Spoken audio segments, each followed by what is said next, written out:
C5 app download ചെയ്യൂ. കാണൂ മുഴുവൻ എപ്പിസോഡുകളും സൗജന്യമായി. ഇപ്പൊ എന്തായി? പട്ടി ചന്തയ്ക്ക് പോയിന്ന് പറഞ്ഞ പോലെ പോയവര് തിരിച്ചു വന്നില്ലേ? ഉറക്കപ്പായിന്ന് സന്തോഷ വാർത്ത കേട്ടോന്നും പറഞ്ഞു മനുഷ്യന്റെ ഉള്ള ഉറക്കവും കളഞ്ഞു. എനിക്ക് അതിശയം അതല്ല, ഒരു രാത്രി കൊണ്ട് ഇങ്ങനെ മാറാൻ അവൾക്ക് എങ്ങനെ സാധിച്ചു എന്നാ എനിക്ക് മനസ്സിലാവാത്തത്. ഇന്നലെ രാത്രിയും അവളുടെ തള്ളേ പിള്ളേന്നുള്ള നീലഹസ്തി വർത്താനമായിരുന്നു. ഇന്നത് പഴയ ശ്രീലക്ഷ്മിയെ പോലെ നിന്ന് സംസാരിക്കുന്നു. ഇതെങ്ങനെ സാധിക്കുന്നു? ഞാനും അത് തന്നെ ആലോചിക്കുന്നേ. ഇവൾക്ക് ഇത്ര പെട്ടെന്ന് എന്തു പറ്റി? ഇനി ഒന്നും പറഞ്ഞിട്ട് കാര്യമില്ല. അവള് മാറി, അടിമുടി മാറി. ഇപ്പൊ ഒറിജിനലിനെ വെല്ലുന്ന ശ്രീലക്ഷ്മിയെ അവള് മാറിക്കഴിഞ്ഞു.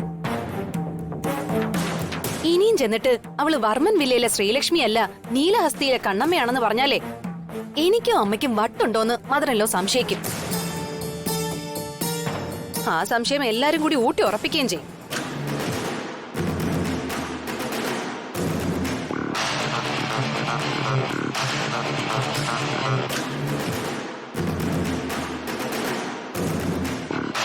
അമ്മ ഇക്കാര്യത്തിൽ കൂടുതൽ ആലോചിക്കേണ്ട കാര്യമില്ല.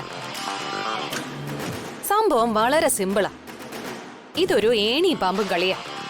പണി പാളുവെന്നായപ്പോ അവളൊരു ചുവട് മുന്നോട്ട് വെച്ച് ഒരു ഏണി വഴി എളുപ്പത്തിലങ്ങ് മുകളിലെത്തി.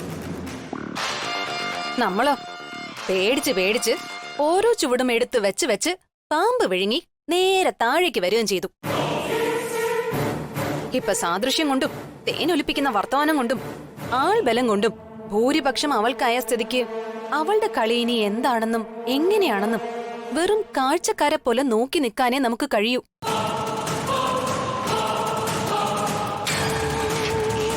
ഇതോടെ ഒരു കാര്യം തീർച്ചയായി, ചെയ്യുന്ന വേഷം ഗംഭീരമാക്കാൻ അവൾ ഏതറ്റം വരെയും പോകുന്നുറപ്പായി. അവൾക്കത് ഈസി ആയിട്ട് സാധിക്കുന്നു, നമ്മളെ കൊണ്ടത് സാധിക്കുന്നുമില്ല.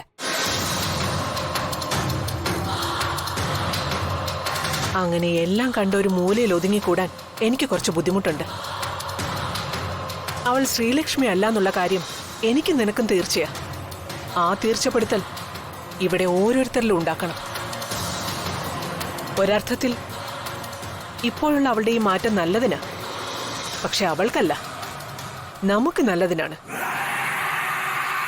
പഴയ ശ്രീലക്ഷ്മിയിലേക്കുള്ള അവളുടെ പരകായ പ്രവേശം നമുക്ക് ഗുണമേ ഉണ്ടാക്കൂ. അമ്മ ഉദ്ദേശിക്കുന്ന ഗുണം കിട്ടാൻ സാധ്യത വളരെ കുറവാ. കാരണം പുറംചട്ടയിലേ ഉള്ളൂ ശ്രീലക്ഷ്മി.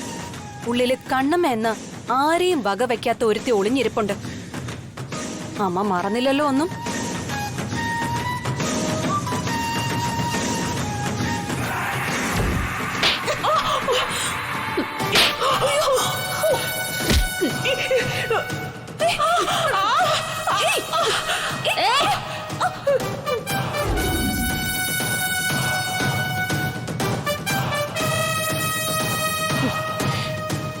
പറയണം. സമയം കിട്ടുമ്പോഴൊക്കെ നീ അത് എന്നോട് പറയണം. എങ്കിലേ എന്റെ പക എനിക്ക് ആളി കത്തിക്കാൻ പറ്റൂ. എന്റെ കവിളത്ത് അവളുടെ വിരലുകൾ പതിഞ്ഞിട്ടുണ്ടെങ്കിൽ അത് 10 അവളുടെ ദേഹത്തും പതിപ്പിക്കും ഈ രാജലക്ഷ്മി.